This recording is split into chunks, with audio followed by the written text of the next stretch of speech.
அனைவருக்கும் இனிய கார்த்திகை தீப நல்வாழ்த்துக்கள். Hi friends, welcome to our channel. நம்ம இன்றைக்கி என்ன பார்க்க போகிறோம்னு பார்த்தீங்கன்னா, கார்த்திகை தீப திருநாள் இருந்துல அதை எப்படி செலிப்ரேட் பண்ணோம் அப்படின்னுள்ள வீடியோ தான் பார்க்க போகிறோம். கார்த்திகை தீபம்னு சொன்னாலே எங்கள் ஊரில் எல்லாம் திரளி இலையில் கொழுக்கட்டை வைக்கிறது தான் வழக்கம். அதோட ரெசிபி தான் இது. வீடியோ கண்டினியூவாக ஸ்கிப் பண்ணாமல் பாருங்கள். நாங்கள் பார்த்தீங்கன்னா வெளியில் போய் தான் செலிப்ரேட் பண்ணோம். பாருங்கள். இது இப்போ எதுக்கு நாங்கள் ஃப்ரை பண்ணியோம் அப்படின்னா, நாங்கள் இன்றைக்கி கொழுக்கட்டை வச்சு, இன்னைக்கு கார்த்திகை தீபம் இல்லையா, அப்போ கொழுக்கட்டை ஸ்பெஷல் இல்லை இன்றைக்கி. அதனால் நாங்கள் ஃப்ரெண்ட்ஸ் எல்லாம் சேர்ந்து வெளியே வந்திருக்கோம். இன்னும் எல்லோரும் சேரல. ஏஜே ஃபேமிலியும் ஏஎம் ஃபேமிலியும் தான் வந்திருக்கோம். நாங்கள் இப்போது என்ன பண்ணிகிட்ருக்கோம்னா, கொழுக்கட்டைக்கு இது அந்த கொழுக்கட்டை மாவு கூட சேர்த்து போடுவோம். கடிபடும்போது நமக்கு ஒரு டேஸ்ட் கிடைக்கும்ல, அதுக்கு வேண்டி தான்.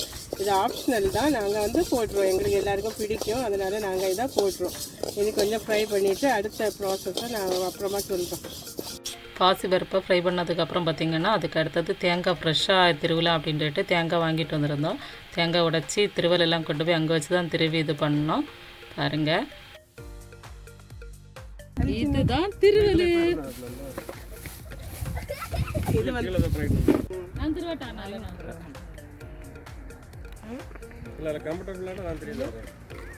திருவினதுக்கு அப்புறம் பார்த்தீங்கன்னா, இந்த திரளி இலை இங்கே கிடைக்காது, ஊர்லேருந்து கொண்டு வந்திருந்தது தான்.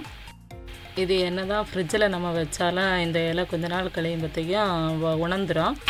எங்களை மாதிரி வெளியூரில் இருக்கவங்களுக்கு எல்லாம் எப்போ மாதிரி யாராவது வார நேரம் இல்லைனா நம்ம ஊருக்கு போயிட்டு வரணும் இருந்தால் இந்த மாதிரியெல்லாம் கொண்டு வர முடியும். இப்போ என்ன செய்ய போகிறோன்னா, கொழுக்கட்டை மாவு ரெடி பண்ண போகிறோம். அதுக்கு ஃபஸ்ட்டு நாங்கள் வீட்டிலேருந்தே மாவெல்லாம் பச்சரிசி ஊற போட்டு இடித்து கொண்டு வந்திருக்கோம். அதை எங்கள் மாஸ்டர் அளந்து இதில் போடியாங்க. அளந்தொன்னும் போடல, சும்மா தான் போடியேன். அதை அப்படியே தட்டுண்டாவே.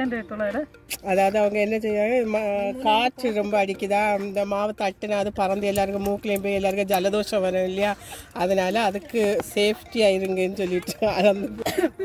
இப்போ நாங்கள் ஃப்ரெஷ்ஷாக தேங்காய் திருவி இந்த இது ஆட் பண்ணிகிட்டு இருக்கோம். சர்க்கரை ஆட் பண்ணியும் நமக்கு எவ்வளோ இனிப்பு தேவையோ அதுக்கு தகுந்தபடி சர்க்கரை ஆட் பண்ணுவோம்.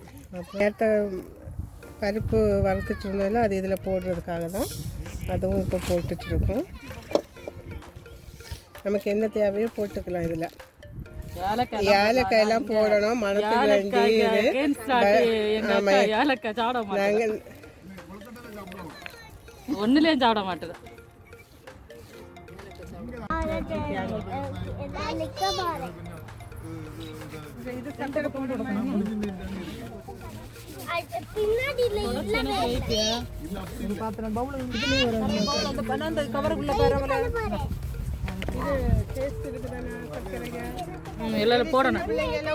உட்காந்து விளையாடுங்க.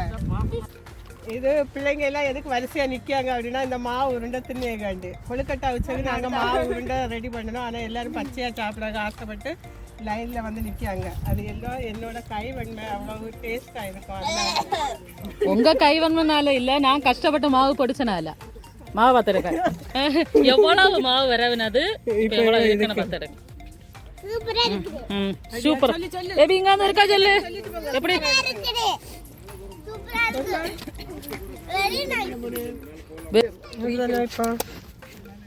இதுதான் ஃப்ரெண்ட்ஸ் பக்குவம். இந்த பக்குவத்தில் தான் நம்ம இலையில இனி வைக்கணும். இப்படி உருண்டை பிடிச்சி அந்த இலையில ஒரு இலை இங்கே தாச்சணும், தொடச்ச இலை தான் பேர் திரளி இலை. இது நாங்கள் ஊர்லேருந்து கொண்டு வந்தோம். சரியா, கொண்டு வந்து ஒரு 2-3 வாரம் ஆகுது. 2-3 வாரம் இல்லை, 2 மாதம் ஆகுது. அக்டோபரில் வந்தது இந்த இலை. அக்டோபரில் வந்ததா? சரி, அக்டோபரில் வந்தது. அது பிறகு அது கொஞ்சம் உணர்ந்தெல்லாம் இருந்துச்சு. ஒரு ட்ரிக்கு பண்ணி வச்சிருக்கோம், அதை நாங்கள் அப்புறமா சொல்கிறோம். சரியா, இந்த மாதிரி பண்ணி கொஞ்சம் தண்ணியை சூடு பண்ணிவிட்டு அதில் இந்த இலையை போட்டு எடுத்தோன்னங்கி அது ஃப்ரெஷ்ஷாக இருக்கும். இதை மாதிரி வெஜிடபிள்ஸும் வாடி இருந்தால் இந்த மாதிரி தண்ணியில் போட்டு எடுத்தால் கொஞ்சம் இந்த இது ஃப்ரெஷ்ஷாக எடுக்கலாம். யாருக்கெல்லாம் இந்த டிப்ஸு தெரியும் அப்படின்ட்டு கமெண்டில் சொல்லுங்கள். இப்படி இலையை சுடு பண்ணி எடுத்துட்டு அதுக்கப்புறம் அதை தொடச்சி எடுத்து அதுக்கப்புறம் மாவை வச்சு வேக வைக்கணும். இந்த இனி நம்ம இட்லி பாத்திரத்தில் வச்சு எடுப்போம். ஓகே. யார் வீட்டில் எல்லாம் இந்த மாதிரி கொழுக்கட்டை வச்சிங்க அப்படின்ட்டு கமெண்ட்டில் சொல்லுங்கள். அதுவும் திரளி இலையில் கொழுக்கட்டை ரெடி ஆகிட்டு.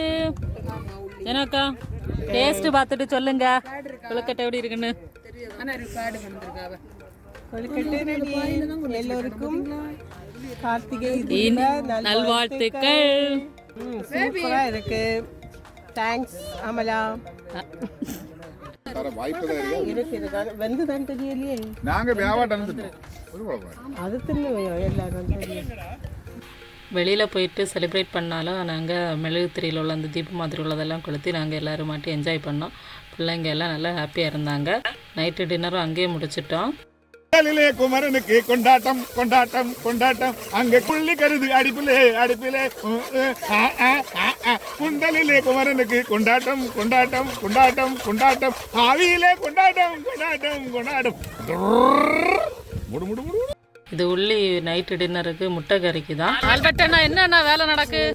உள்ளி போட்டு தானே அது.